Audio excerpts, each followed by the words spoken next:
tell you exactly what I said. Nothing else. Which just makes sense. What are you talking about? Like what we're talking about? Exactly what I said. No underlying thing that I'm trying to get at. Yeah, there's this main point. Beat around the bush, like. This is not a segue into something much deeper. I'm just thinking about what Yeah, this main point that we're talking about is the main point. So, all right, so let me turn this thing on. All right, so what we're going to do today is, because there are so many arguments, you know, for God's existence, and we can talk about all these different arguments or whatever, we could, you know, literally spend the rest of the course just on arguments for God's existence, which is why you have a course on the philosophy of religion, right? Because the subject is just huge. I mean, I mean, there's literally entire courses on. I mean, you can get a degree, you can get a PhD in the philosophy of religion, because, I mean, it just is a long, you know, arduous kind of process. I mean, there's tons of arguments and all that. So we're going to essentially just have to stop with some arguments. So what I'm trying to do is pull out some of the, what I think are more interesting arguments, which may be a bit subjective. You know, for instance, like, we're not even going to talk about the teleological argument, which is one of the most popular arguments. And again, remember, there are two versions of that. There's the kind of the modern design type argument, that the universe is design kind of thing, and then there's the classical Aristotelian, you know, argument from teleology that talks about that has to do with like goal orientedness or why questions, that kind of thing, which are very, you know, very interesting. Especially, I would say, the classical one. But anyway, those are super popular arguments that have even convinced, you know, some astrophysicists that God exists. But for our purposes, you know, this is a philosophy class, so I'd rather kind of stick with more of the philosophical type arguments. And we're essentially just going to kind of bring that to a close today, the God arguments section, before we start the reasons against God's existence, the arguments against God's existence. So we'll finish out today. There's an argument called the argument from reason, and I think this is a really neat argument because I read a book on that. you read a book on it? Yeah, I did. Because it's one, it's just philosophical and it's abstract and all that kind of thing. But again, it's one of those kind of arguments that really requires you to think, you know, which is supposed to be the whole point of this class, right? You know, I mean, it's a philosophy class. So the argument essentially runs. So you read a book on it, right? What book did you read on it? It's been several years. At the risk of sounding stupid, I would rather you explain it. Well, I mean, I run the risk of sounding stupid, right? But anyway, there's like these other arguments. There's different variations of that argument, but it's essentially going to run like this: like, if materialism is true, if naturalism is true, if physicalism is true, metaphysical naturalism, meaning that just matter exists, right? If that's true, then what do we understand about the causal relationship among things?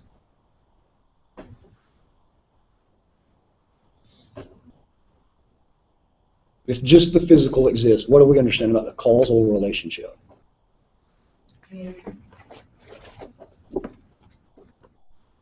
Only something physical because of physical. Right, and so what's the implication of that? If every cause is the result, or not the cause, if every event is the result of a previous cause, then what kind of previous cause caused whatever just happened? A physical one, right? Just because there just is no thing besides what? The physical, right? Now, and again, this is basically how the argument's going to run. I'm just going to let you walk. We're going to watch this short video on it in a second, just because this guy does a pretty decent job of trying to give the argument here for his side. So, when rocks bump into each other, are they thinking about anything? No, so, but they do produce, but some event is produced, right? When a rock rolls down a hill, say a rock bumps into another rock and the rock rolls down the hill. Did the rock have any intention of doing that? No, it's just the result of what? Right, a physical occurrence, right? It's just an antecedent cause with a consequent, right, that comes after it. That's just what happens, right? So if I do this, then that does that, right? Or so any sort of matter that does anything, there's just a result after that that doesn't have any intentionality behind it, right? There's no goal behind it. It just is a result of a prior physical cause, right? Now, if matter is all that exists, and if there just is matter, if metaphysical naturalism is true, physicalism is true, then what are you? What are you? You're just a sack, a skin sack of chemicals, right? You're just a skin sack of chemicals. So, of atoms and molecules and so on and so forth. So when you think, when you come to a decision about something, are you, as the argument would say, are you reasoning about anything? Why or why not? Even your thoughts are just... Because your thoughts are just neurochemical reactions, right? Which are just the result of a prior neurochemical reaction, which is just the result of a prior neurochemical reaction, and so on, and so on, and so on, and so on, right? So the problem is, where in that chain of just physical cause and effect, where in that chain is there something that's actually over that, that's controlling that? Because it can't just be another physical effect, because then you just run into the same problem, right? You just bump the problem back a step. You're still in this unbreakable cause and effect relationship that's completely dependent upon the physical, right? There's no quote-unquote you that's in control of the process. Right? Does that make sense? So the argument runs in that direction. So the point is that, and it has to do with philosophy of mind as well. So the problem with that, or the point of that is, if physicalism is true, if metaphysical naturalism is true, then you literally can't reason, which is what's called the argument from reason. Like, you can't reason. There's no you that's over and above a physical chain of events. Does that make sense? Because you can't say, well, you're controlling the physical process, because to say that you're controlling it is just to assume that you're over and above the physical process yourself, right? But if there is a you that's in charge of the system, so to speak, well, then that itself can't be material. That itself can't be some sort of material reality. It has to be, by definition, an immaterial reality, something like mind or soul, something like that, right? So the argument says. So let me read this just quick synopsis of this. I'm not going to read the most popular version just because you can get that somewhere else from, say, like probably C.S. Lewis or Victor Reppert or one of those guys. So this is what this says. It says, an ingenious version of the anti-naturalism argument from reason was advanced by Richard Taylor, who began with a thought experiment. Suppose you're traveling by train and glancing out the window, you see stones on a hillside spelling out the words, "Welcome to Wales." Obviously, this guy's English, right? If on the basis of this, well, I shouldn't, he's from Wales, so he may not be English. He may be from Wales. All right. If on the basis of, that's right, he's Welsh. Did you say Walish? No, I said Welsh. Oh, I thought you said Welsh. Sweet Moses. All right, so here we go. Suppose you're traveling by train and glancing out the window, you see the stones on the hillside spelling out the words, "Welcome to Wales." If on the basis of this observation alone, you form the belief that you're entering whales, you would in fact be presupposing that they were arranged that way by an intelligent and purposeful being, or beings for the purpose of conveying a certain message, having nothing to do with the stones themselves. All right, is that clear? Let's just to highlight that part again, just to make sure we're all on the same track, no pun intended. If on the basis of this observation alone, when you see the sign, welcome to whales in stone, written out in stones, if on the basis of this observation alone you form the belief that you are entering whales, you would in fact be presupposing that they were arranged that way by an intelligent and purposeful being, or beings for the purpose of conveying a certain message, having nothing to do with the stones themselves, right? So it's not about the stones. It's about what the stones what? Or the meaning behind them, right? That somebody's put together to convey some sort of meaning. The stones are irrelevant. It could be whatever else. It would be unreasonable to continue holding the belief that you are entering whales, or excuse me, this is where it changes gears. So it would be unreasonable to continue holding the belief that you're entering whales if you came to believe that the stones had not been arranged on purpose to give a real insight into a reality external to themselves, but had ended up in this formation merely as a result of nothing but natural laws and or chance. It would be irrational for you to regard the arrangement of the stones as evidence that you were entering whales, and at the same time suppose that they might have come to that arrangement accidentally. That is, as the result of the ordinary interactions of natural or physical forces. Having made this point, Taylor argues that if you believe that your own cognitive faculties are the result of nothing but natural forces interacting with one another, right? Physical cause and effect. Taylor argues that if you believe that your own cognitive faculties are the result, if you believe that your own cognitive faculties are the result of nothing but natural forces, it would be just as unreasonable to base that belief on those very faculties, just for the same reason that it would be unreasonable to think that it said you're entering whales if you found out that there's no intelligence behind it. It was just the result of falling down the hill or whatever. Does that make sense? Yeah. So he's saying if you see the stones and they say you're entering whales, and someone's put that there, right? Somebody's arranged that or whatever the case may be. Well, then you have a good reason to think that you're entering whales. But if you come to realize that the stones just happen to say that as a result of physical cause and effect, say they're rolling down a storm, and there's erosion, and rocks fell, and they just did all, and they just somehow arranged themselves to say entering whales. Do you have any reason to think that you're actually entering whales? No, because there's no intent behind that, right? Now, the point is, if physicalism is true, Taylor argues that if physicalism is true, or anybody that advances the argument from reason, if physicalism is true, then your cognitive faculties are also just like those rocks that have fallen as the result of prior physical course events that didn't have any intentionality behind them. They just happened to be that way because just the result that happened to produce, right? So the point is, well, then why should you believe them?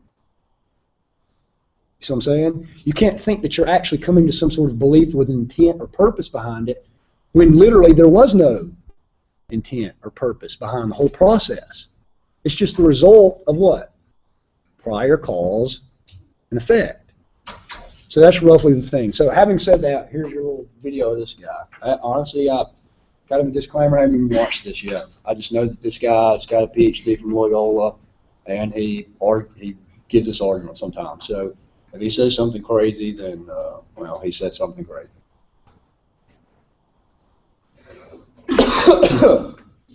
Cameron, we flip that back light, the one on the right, I believe it's the one on the right.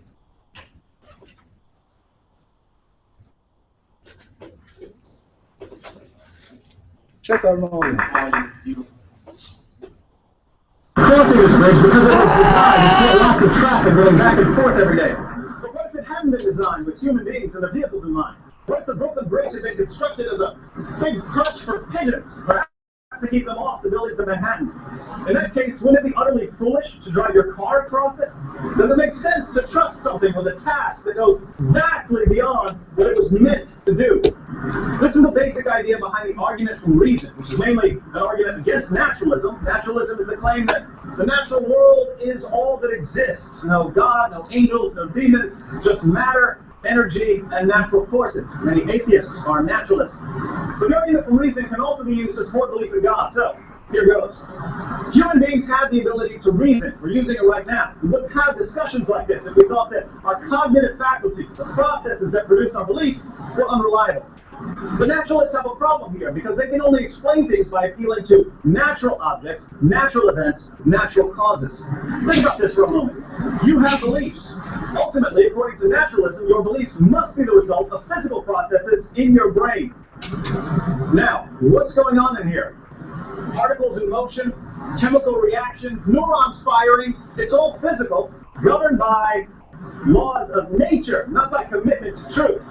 So what really seems like careful reasoning to you is actually straightforward, mechanical, mindless cause and effect. A fancy array of falling dominoes. Illusions aside, then, you arrive at your beliefs via a process that has absolutely nothing to do with whether those beliefs are true or false. Chemicals couldn't conceivably care less. So if naturalism is true, what sense does it make to trust our reasoning ability or our beliefs or even our belief in naturalism? Not a bunch. But it gets worse. How did we acquire our reasoning ability, according to the naturalists?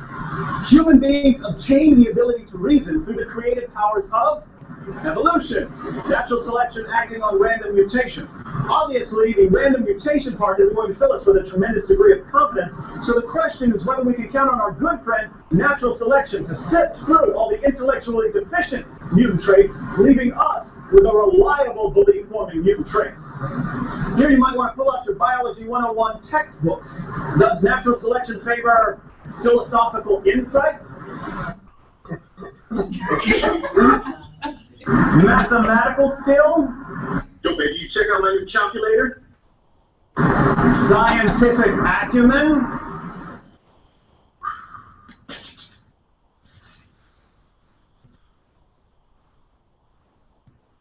Stupid apple.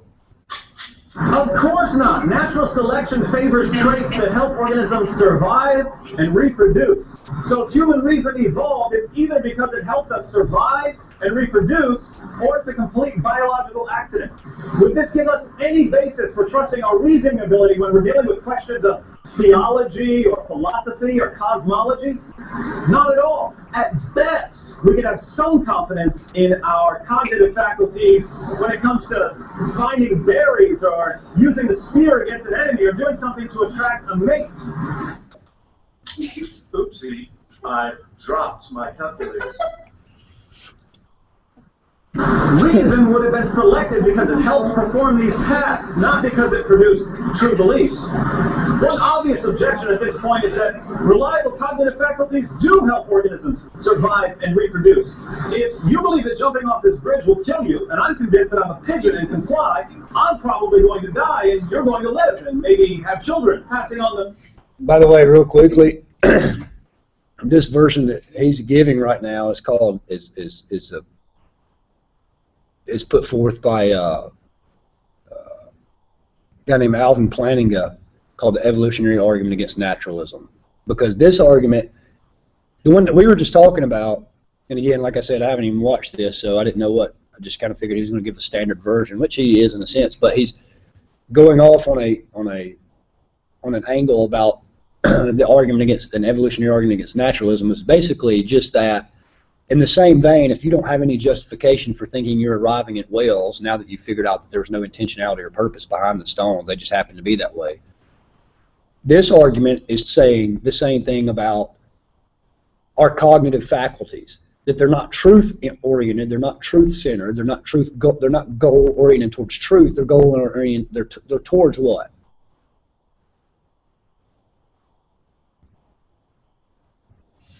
What? The 3 F's: fighting, flighting, and reproducing. Right? That's what this argument says. That you don't have any, that your belief systems, your belief mechanics aren't for finding truth, they're for keeping you alive, right? They're survival oriented, not truth-oriented.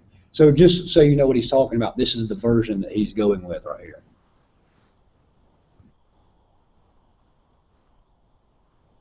Those smart genes of yours to the next generation. But there are two problems with this response.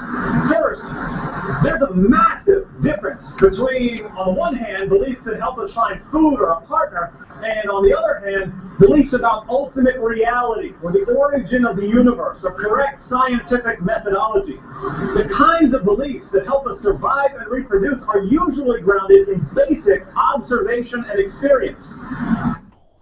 My friend Fag died eating these berries, so I won't eat them. But even the lower mammals can do that. When a mouse sees his buddy stuck to a glue trap, he learns to avoid glue traps.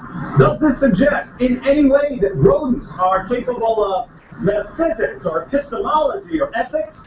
No. Even if you had a perfectly reliable belief-forming system in one area, say avoiding mouse traps, that wouldn't be any reason to trust the system in a far more sophisticated area, say avoiding logical fallacies. My friend Fag died committing the fallacy of denying the antecedent, so I won't commit it. Second, when it comes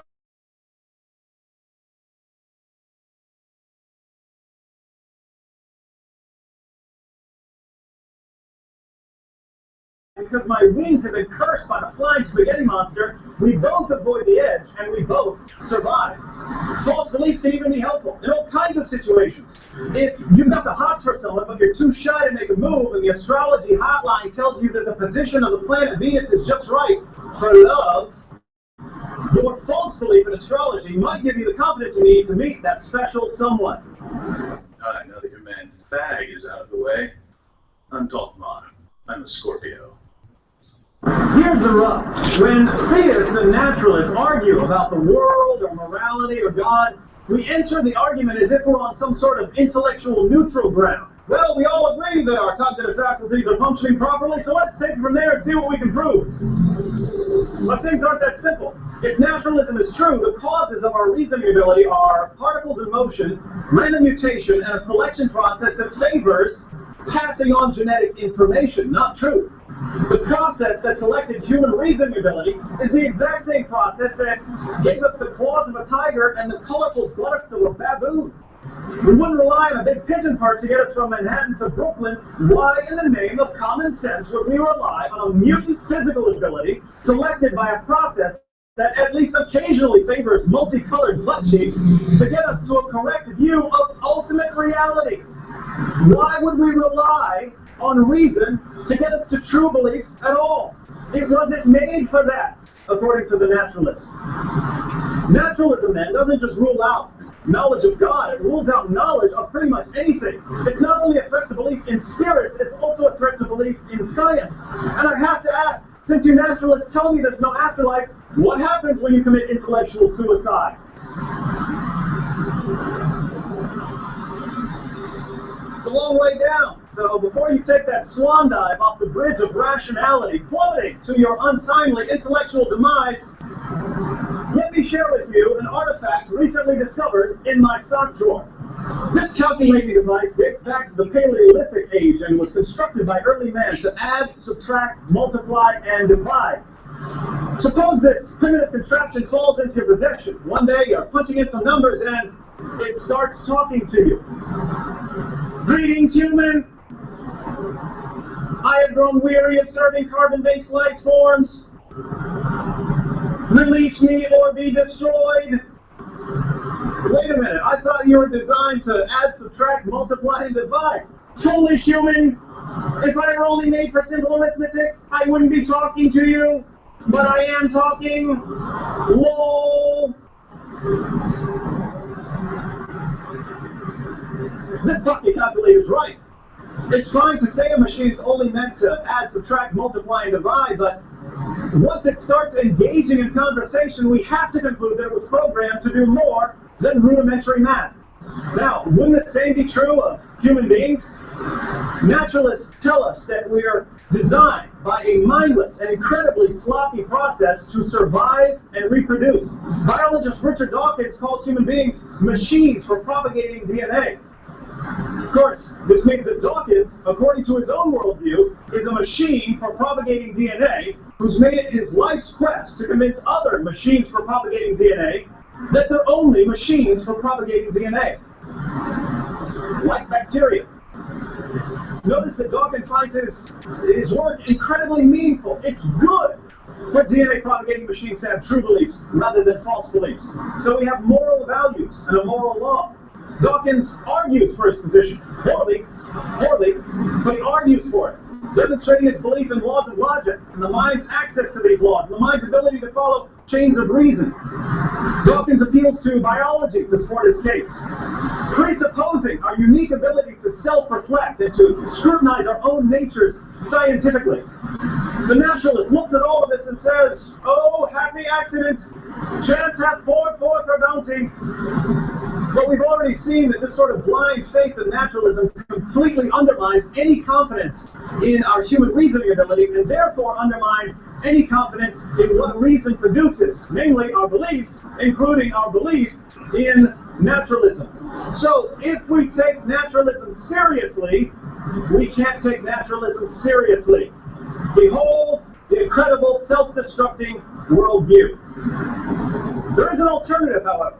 Christians believe we are created in the image of God with the ability to learn about everything up to and including our Creator. Does this give us a basis for trusting our reasoning ability? Absolutely. Our cognitive faculties aren't simply the product of natural selection acting on random mutation, and they serve a greater purpose than finding food. In other words, our ability to reason about ourselves and the world and God makes perfect sense on my worldview, but it makes no sense on naturalism. We can continue arguing about the existence of God all day long then, but a little reflection shows that in arguing about anything, we've already come down on the side of theism. Of course, you naturalists are free to suppress the truth. You can continue pretending that your worldview allows things like logical laws or objective moral values. All right. So it sounds like he's essentially finished with the argument.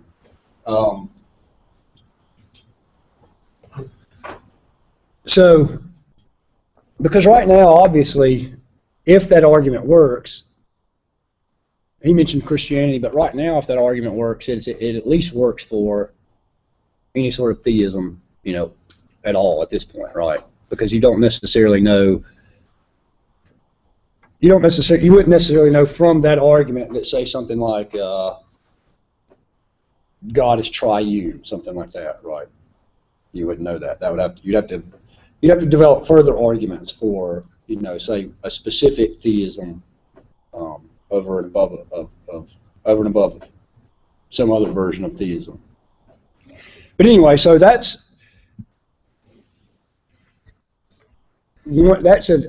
one particular angle of the argument from reason. So the one that we talked about previously that I tried to basically kind of give you a highlight version of, or maybe get your juices flowing in regards to the argument from reason, to kind of get you ready to hear that, was one particular type of argument. What was that argument that we roughly talked about before he started his kind of angle on it? What was our version that we talked about? No, it's I think we talked about it before you got in here, I think. Bugs? Oh yeah, right, rocks. So what about the rocks?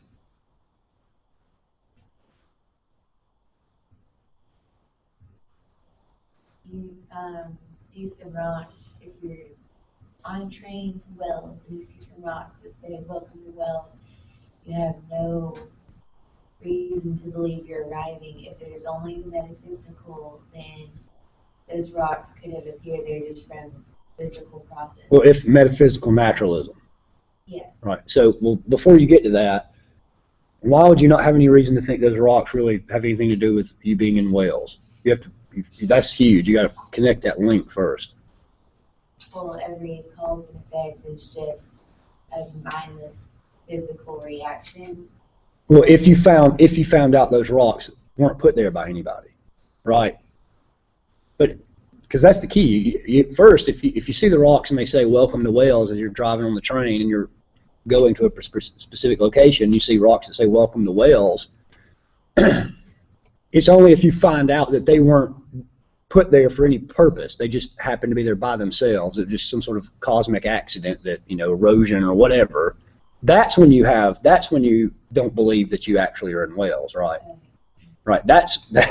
Right. Because before that, if some bunch of guys come out there and they arrange it, well, then you have every reason to think that you're probably coming into, right, the city limits of Wales or whatever, or the city limits, the country, whatever they even call that now in Great Britain. How do they do all that mess? But then you have a reason to think that, right? If you think that there's some sort of intentionality behind the whole thing, right? But it's only when you find out that no one put them there, that there wasn't a purpose in it, that they just ended up there as the result of prior physical, happenstance. That's when you say, oh, well, that's kind of neat, but I don't have any reason to think I'm actually coming to Wales, because that just, that happened because some earthquake made a bunch of rocks like they say that. But I don't really think I'm in Wales because there wasn't purpose behind that. Just a result, that's just prior physical cause and effect. And so our version was, well, that's just what your cognitive faculties are if metaphysical naturalism is true. That is to say, if physicalism is true. That's just what this is up here, right? It's just prior physical cause and effect. So his version was, again, more in line with what's called the EAAN, or the evolutionary argument against naturalism, which is just to say that, you see how they're obviously related. They're not different arguments. They're the same argument from a different angle, so to speak, is that if something like an atheistic version of evolution, that is to say just complete materialism, is true, an atheistic version of evolution is true, well then evolution, your cognitive faculties are just the result of evolution to get you to replicate your genes. That is to say, they're not necessarily truth-centered, they're just survival-centered, right? So if you have the belief that, because one of the objections to that was what? Well, you wouldn't survive long if you had false beliefs, right? That was one of the objections. But the point, the response to that, and kind of as he said, I'll just give a different example, but the same response was, well, no, that's not necessarily true.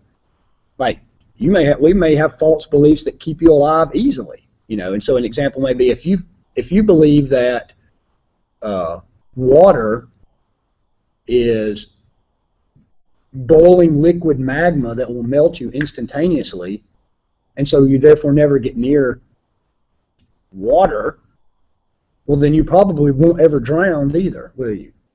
And so if you replicate and continue to replicate, and all your offspring, continue to, you pass on this genetic trait that believes water is boiling liquid magma that makes you melt, well then that keeps them all alive because none of them are drowning, right?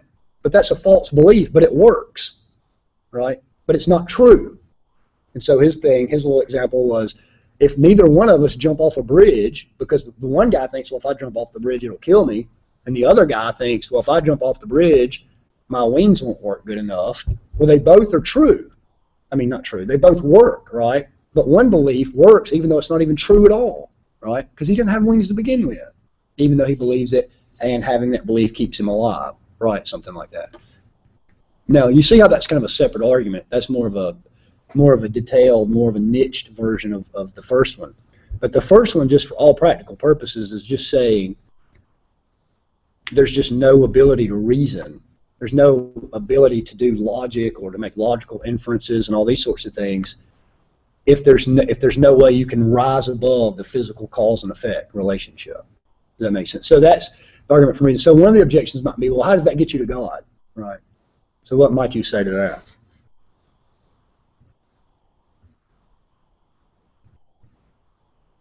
Because, right, this is supposed to be an argument that supports theism, right? So how does that connect to God in any sort of way? Go ahead, Andrew. Yeah. So basically what you're saying about the thing about what things don't work, you're comparing that to like what naturalism?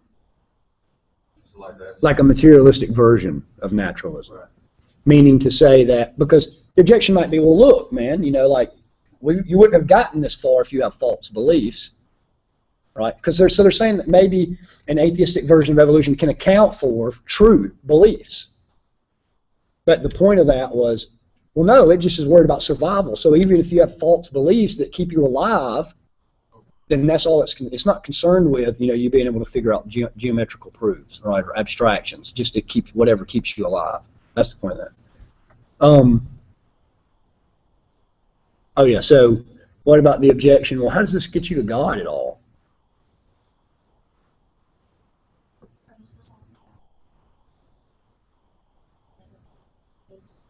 When I say metaphysical naturalism, that just means that physicalism is true, that just all that exists is the physical. That's what I mean by metaphysical naturalism. Well, I think it could get you to God, like, if you believe in God, then obviously, like, God created you in the purpose. Is that what we're talking about? Something like that, maybe. What else? God is not physical, so if you can show that just metaphysical naturalism, if you show that it's ridiculous, it shows that there's something that's not physical. Well, yeah, I mean, right off the bat, I mean, if the argument runs in, then physicalism can't be true, I mean, right off the bat. But that still doesn't necessarily make God exist. Just that point, right? Yeah, but It doesn't open the door. it opens the door because God supposedly is not. Right, so it would have to be false. So one, it would be a weird sort of atheism, which even though you can be an atheist and still believe in immaterial realities, but I mean, that's kind of a weird kind of atheism, but Yeah. if the argument works, then you already have got the door open to non-physical reality, right? Some sort of non-physical reality. But more specifically, because remember, they want to get to God from that, so more specifically, how might that point to God?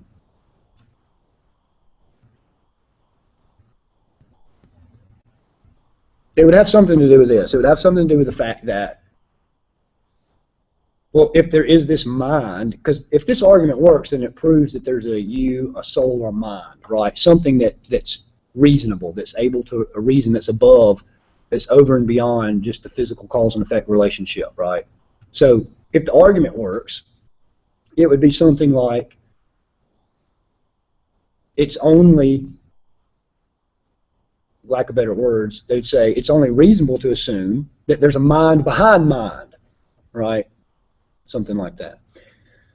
Now, and again, that's not even, the nuanced version of how and tightly woven argument is how they would get to that, but that's essentially the point, that how do you account for mind except by, another mind of some sort, right? Especially if it's non-physical and immaterial and all those sorts of things, something like that. Also, they might say that you look at all of those arguments in conjunction with one another, all of the ones so thus far. So say like the cosmological argument, the moral argument, the argument from reason. Like you just start piling all these things together, right? They would say this is what they all point to. They all have the same. They all end at the same crossroads, right? They all end at God, right? As opposed to all the objections for all the objections for cosmological, all the objections for argument from reason, all the objections for objective morality, all those go off in different directions, right? You're going all over the place. You add all these one arguments together on the theistic side, and they're all going to one place that accounts for each one of those arguments, as opposed to even if they all fail, you still have to answer them all over the place. Something like that. Were you going to say something, Andrew? I was going to ask you, is it okay if we do that for that's what I was doing for my business? Yeah, you can do that. Okay, it says just like one specific time, like I could like all like that. Yeah, yeah. If we talked about it in here, then it's fair game. I mean, and again, look at that rubric. As long as you follow that rubric, that you're clear, that you obey the time limit, that you interact with objections. I mean, as long as it's a topic in here and you follow that rubric, then you're fine. Now, what time is it? Yeah, we can go ahead and start some of these others. I kind of feel like I'm doing you guys a disservice by not even giving you one of the more popular arguments for God's existence. But I mean, we just don't have time, so sorry. If you want to look into that, you can.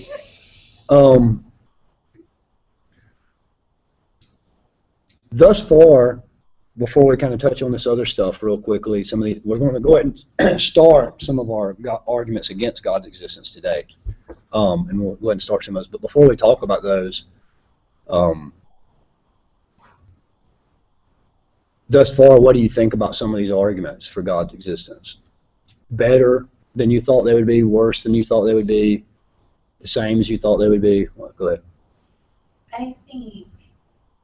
I think that they're very good arguments that there may be something, like there may be a God, but it's just kind of risky to say, oh yeah, but this is the one particular, or like to assign attributes, even if you believe there's a God, to assign all these attributes to God.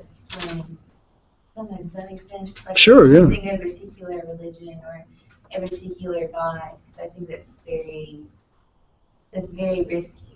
Like, let's say you go through all these arguments and you're like, oh yeah, absolutely believe in God, and you pick one and it's the wrong one, and you wake up in other God's hell. Like it's still one of the arguments we didn't go through is the argument from religious experience. So that argument might say something like this: if you're truly seeking God, something like that, that if you honestly, it's not only an intellectual exercise, something like that.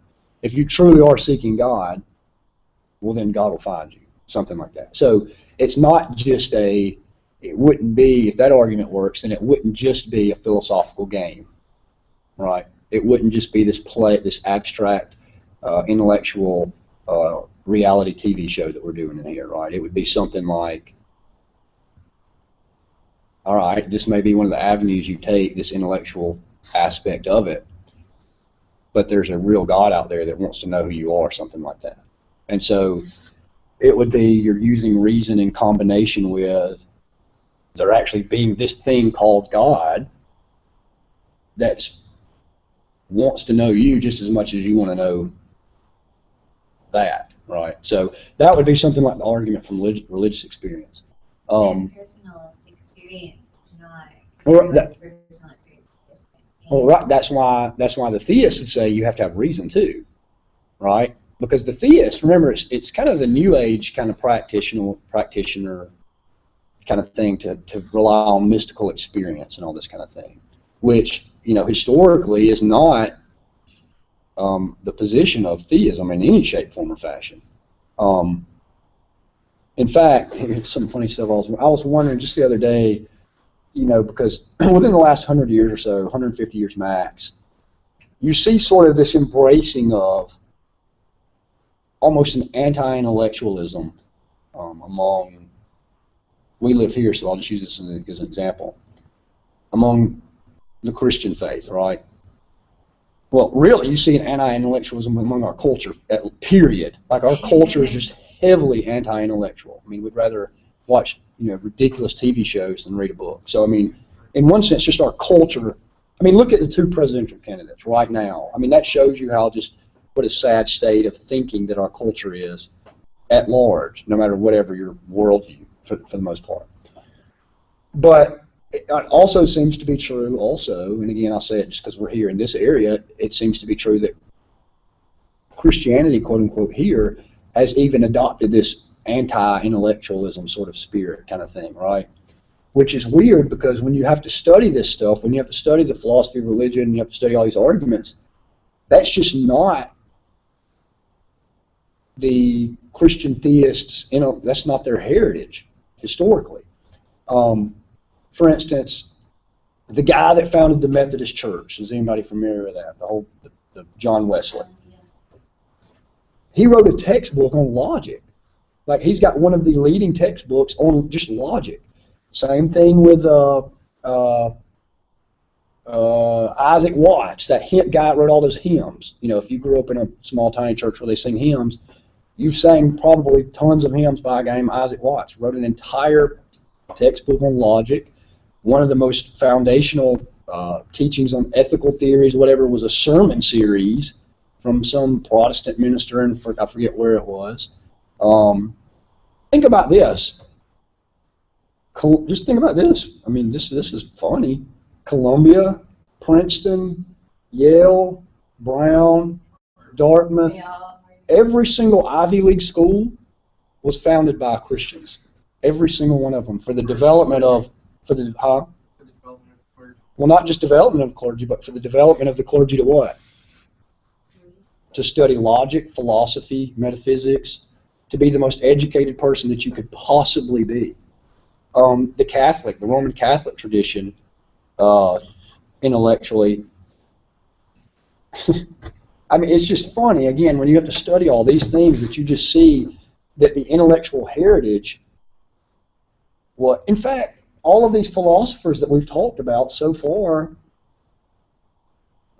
when we talk about Descartes, we talk about Leibniz, we talk about Newton. Well, Newton's not a philosopher.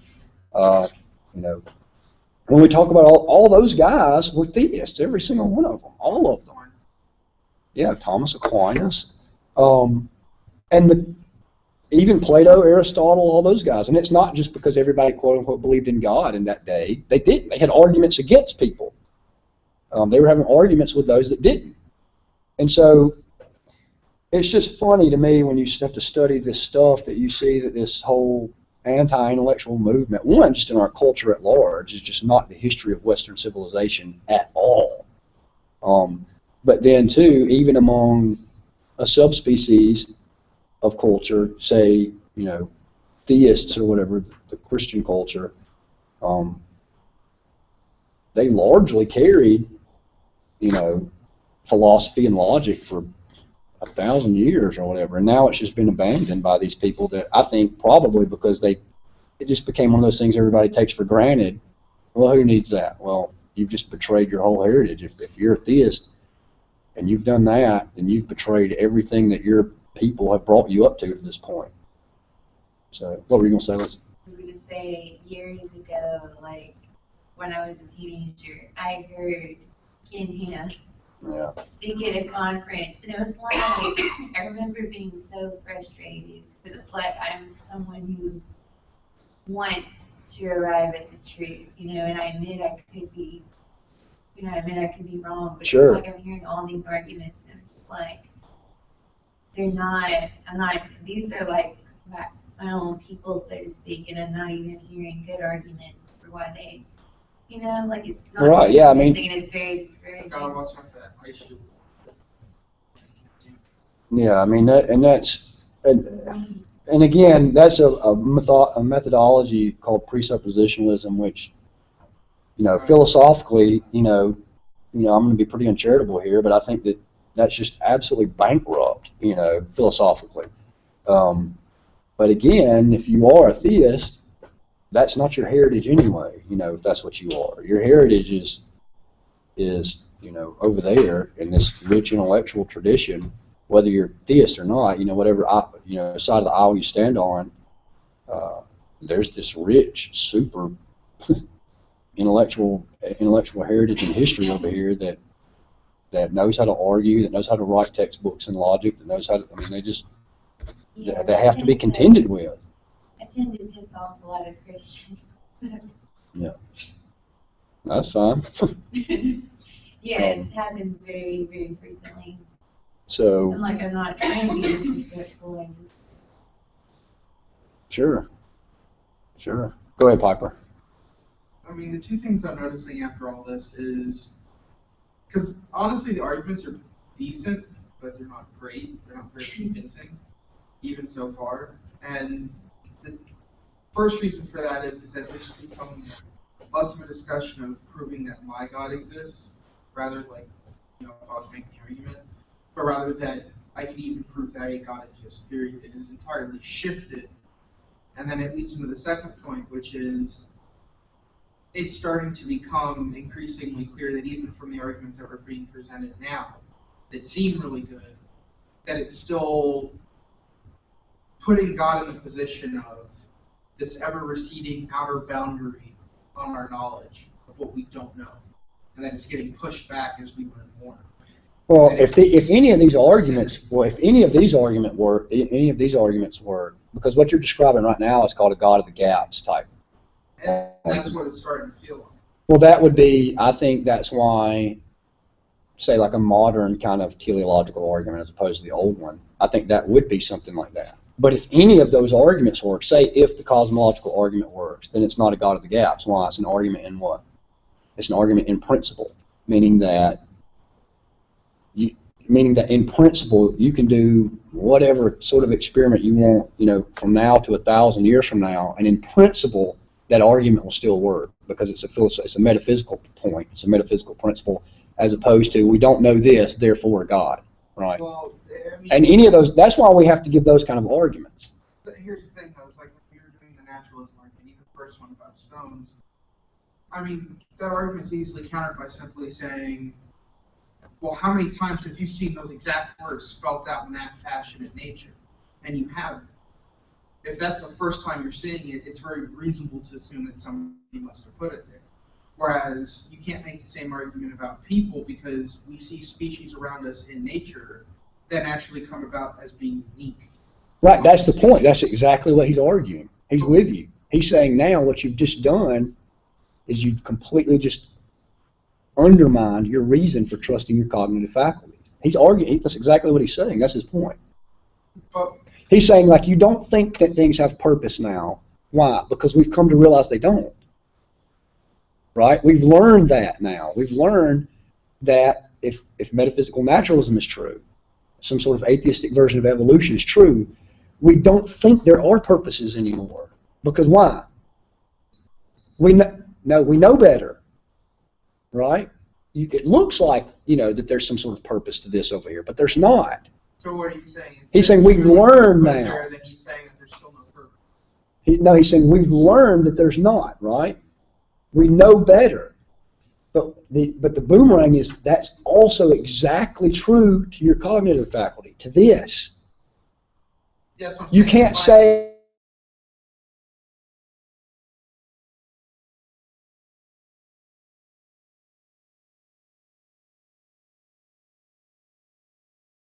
That's the thing, is it really giving it purpose? Is purpose Yeah. not just a man-made thing? well, did you purpose to say that? On my own intention? No, you didn't. That's his point. You were determined to say that. You can't outrise your Well, physical is process. Is this determinism then? Exactly. That's exactly what it is. It's determinism. In fact, you've got guys like philosophers like Daniel Dennett that have realized this. It's hit them full-fledged, so what have they had to do? They've bit the bullet and said what? Consciousness is what? Consciousness is what? An illusion. What's the problem with that? You just go back to your Aristotelian tool bag. That's completely self-defeating. It just won't work. You're using your conscience. You can't sit here and say that consciousness is an illusion under the guise of you found out the illusion, but that applies to you too. That applies to you. If consciousness is an illusion, then the illusion of your purpose, the illusion of you writing the book, the illusion of you rising above the illusion to talk about the illusion is self-defeating. That's self-defeating. Did you need anything about religion to tell you that? No. You have to appeal to God to that. You just use philosophical principles. Your Aristotelian tool bag. Because a lot of people say, oh, well, you have to be religious to reject that. No, you don't. Like, you just have to think. You just have to be able to think. That's why, you know, Ken Ham and those guys drive you nuts because they say, no, you have to use religion to do it. Well, again, those classical theists would say, no, you don't. No, you don't.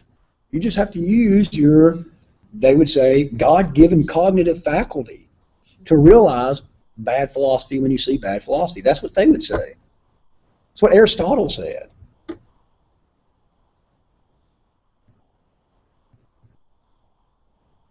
So see, those are arguments in principle, meaning that you can figure out whatever you want to figure out. In fact, you ought to, right?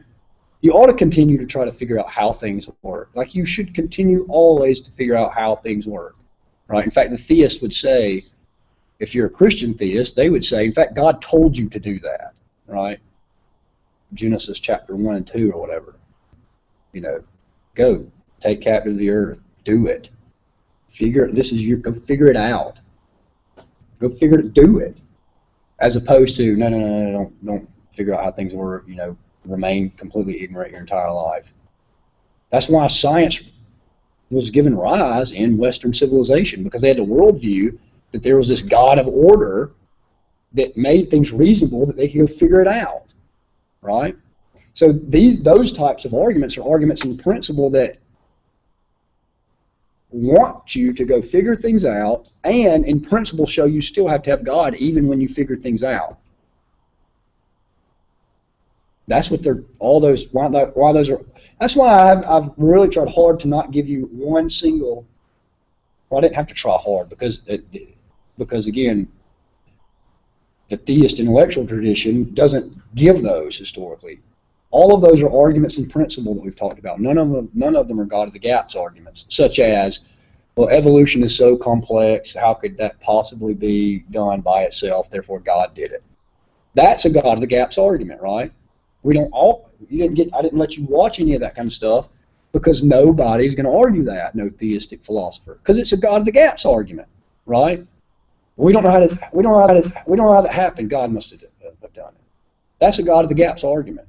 That's a bad argument, because eventually you may come to figure out how, right, something happened, which is the whole point.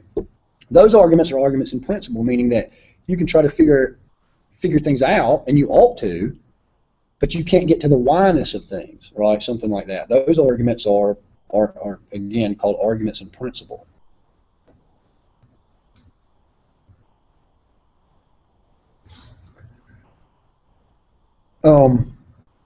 With that said, let's go ahead and look at least one or two of these. Go ahead and start the arguments for God's non-existence. It's on page. Why There Is No God starts on page 95. Actually, none of the arguments start there. The arguments actually start on page 96. So we've already talked about one of these, right? One of these we talked about is proving a negative. And so your author has to say that, basically, to sum this whole section up, he says, look, you can prove a negative, because for some reason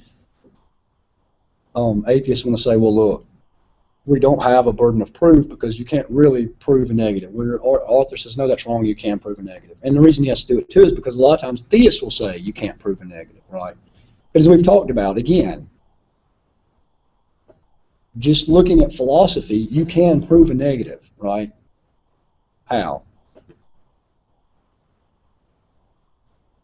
There are no square circles. Go to Pluto. You're not going to find a square circle. Why? Because again, why? That's logically incoherent, right? If you can show that if you can show that a concept is logically impossible, is logically incoherent, well then what have you done? You just proved a negative, right? There are no square circles. There are no such thing as married bachelors. Why? Because the concept of married bachelor, what? You're right. It's illogical. It's incoherent. It doesn't make any sense, right? So you want to hold on to that belief that logical absurdities are just that, right? That they're incoherent. Now, if you have a philosophical theist, he's also going to say that too. You're not going to have like you might have an argument from like whoever you were talking about earlier, something like that. But if you have a philosophical theist, any of these guys that you've talked about in the history, they're going to hold on to that just as hardcore as our author here, because logic is what? Good, right? Logic is good, right? They're not going to, the sophisticated philosophical theist is not going to run from it, and your philosophical atheist is not going to run from it. That's a tool they both say they both have, right? Or not have as in like it belongs to us, but we can use both. This is our neutral ground, quote unquote, so to speak. We both have logic. Let's use logic and reason. So the philosophical theist is going to say, yes, you can prove a negative. Married bachelors, right, don't exist. you know, one-ended sticks, you know, square circles, that sort of thing. But he has to kind of say that because, again, in the common vernacular, in the layman's understanding, sometimes people hide behind that kind of argument, which they shouldn't, right? A theist shouldn't try to hide behind that because it won't work, and an atheist shouldn't try to hide behind that because it won't work, right? He even gives an example of Richard Dawkins trying to hide behind that, but it doesn't work. Again, when you go above just the layman's understanding of stuff and you go to the real arguments, neither side is going to hide behind that. They both know better, right? They both know better than that. So he just kind of gives some preliminary about proving a negative. And by the way, that's just self-defeating. I mean, you know, if you forget everything else, it's just self-defeating to say you can't prove a negative. Why? That's a negative statement, right? You're sitting there claiming to know, right, that something that's universally true at all places, at all times, for all people, that's a negative, right? So that's just self-defeating right off the bat. Again, do you need any sort of whatever? No, you just need logic, right? You just need philosophy. You could put your tool bag up here to see that. Now, the first argument that he gives against God's existence is the argument from religious pluralism. Now, I think we've touched on this already. And this is, again, why I'm going to have to give you some more, a couple different arguments that are better than this, because this is just a bad argument. Because, again, what kind of arguments are we looking for? These arguments are supposed to show that God exists, right? That if they run, if the premises are true, if there's no formal fallacies, no informal fallacies, if the argument, in other words, is sound, then it gives you what? God, right? The same thing over here. Like, we want arguments that if they run, that there is no what? If they work, then what? Then there is no God, right? So that's why some of these are just, we'll fly right through these, because the argument from religious pluralism, meaning that a bunch of people believe a bunch of different things, why does it not follow that there's no God even if that's true? If you grant every single premise in that argument, why does it not follow that there's no God? Go ahead. Because there could be a God, it's just people don't Right. believe in the right one. And there's some Right, we talked about the gumball thing up here and joked about my wife being a bad math teacher, right? And the gumball thing. If I put a gumball, thing right here on the thing on the desk filled with gumballs, and I say, how many gumballs are in here? And nobody in here agrees to what the number is, does that mean there's not a right answer to it? No, it just means that you all guys have what? You all have the wrong answer, right? And even on that, some of you can be closer. Say there's 50 gumballs. Say somebody says 48. Say some guy says 1. Well, neither one of them are right. So does it follow that there's not a right number? Does it follow there's not an answer to the no? But it also shows too that, say, the guy that says 49 is a lot closer than the guy that says 1, right? Something like that. Or again, with my wife, if she's given a math problem, no kid in the class, gets the math problem right. Let's say it's, 49 divided by 7, which would be what?